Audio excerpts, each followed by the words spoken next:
What's up, people? In this episode, I'm going to show you how to build nonorthogonal or more realistic builds. So the first thing that you want to really work on is just creating an outline, and you really do not need to overthink this. If you watch, I'm literally just randomly placing. But the biggest and the most important part about how you build these buildings is that you go in increments. So sometimes I'll do increments of 4, increments of 3. You don't want it to just be straight like 1 2 1 1 2 1, like 4 3 2.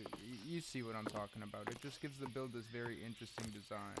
Then of course you want to get started on the outline with our wood. This is going to make up 3 levels up, and you're just going to leave any open areas in the areas with 4 and 3 spaces open. You want to leave at least 2 to 1 block open, and that's where we're going to put our windows. The rest you just fill in. Once you have all of the frame done, you're going to go around it with a second frame using whatever log you want to use to give it some more volume.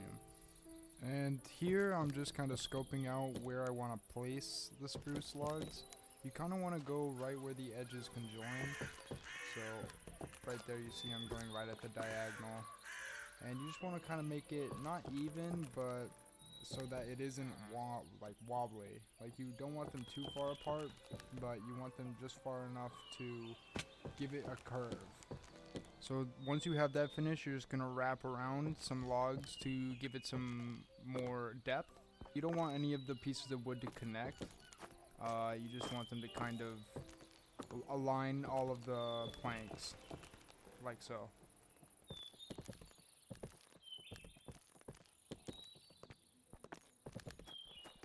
So I did miss a spot on the right over there, but I'm going to go back and fix that. But the next thing you're going to do is basically the same thing as the wood here. You're going to wrap around with the slabs.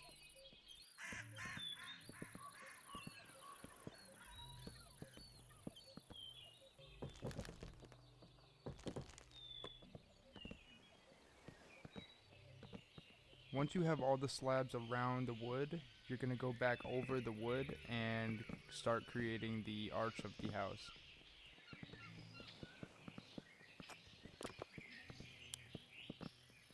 After you've gotten all of the wood covered, you're just going to pop one slab up and go back around again, and you're just going to do this all the way until you reach the top.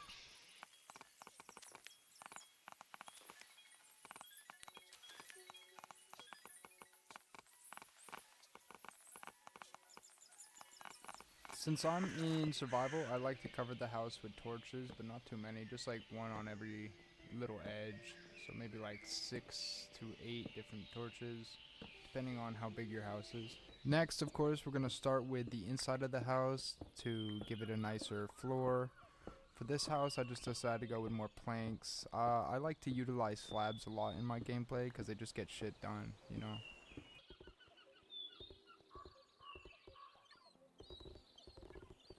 And once we have the floor done, we are just going to go around all the corners here. As you can see, I used regular oak planks for this, and we're just going to, we're going to create an edge around it.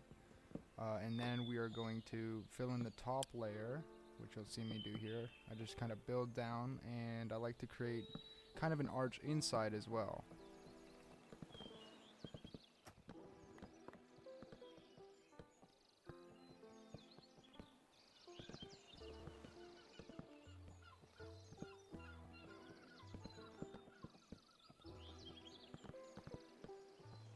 Okay, when it comes to building in the inside, I'm pretty simple. I don't like to do all this extra shit that people like to do. I like to leave a 3 block gap for doorways, and I like to create walls. And you can see here, I'm just kind of playing around with different designs of arches. But I ended up going with a pretty simple one, if I can remember clearly. So just for the doorway, I'm just going to use a stair there. You don't have to, obviously. But I'm just gonna use whatever door I have in hand, really. I like to put a stair above the door to give it kind of some more volume. Then we're gonna work towards putting a little bit more design into the inside, which is pretty simple. It's mostly just stairs and slabs and some fences.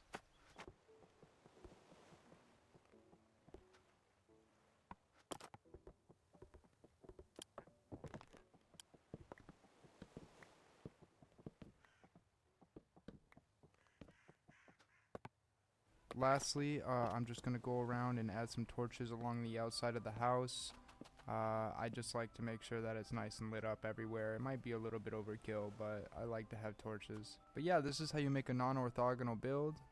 It's pretty, it's cute, it's simple.